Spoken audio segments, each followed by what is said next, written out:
How can I share announcements like class test details, activity material required, etc. for my subject as a subject teacher through SchoolPad? Thank you for the query, Pooja ma'am. I will tell you how you can do this. Once you log in with username and password, go to Manage Resources module. As a subject teacher, you can use the Manage Resources module to share your subject-related announcement. It works the same way. Just a separate category under Resources is required which your school administrator can create.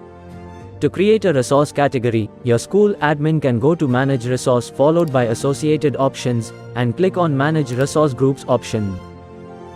Enter announcements and click on Save to create a new category called Announcements. Now, click on the New Record option, located at the bottom right of the filter criteria.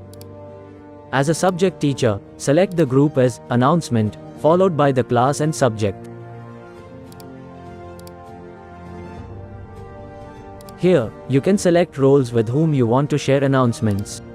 Add a title, such as Class Test on the 3rd of March, and include a description detailing the class test, topics covered, and any other relevant information. This process allows you to share subject announcements with parents and students effectively. Thanks for watching. Have a great day.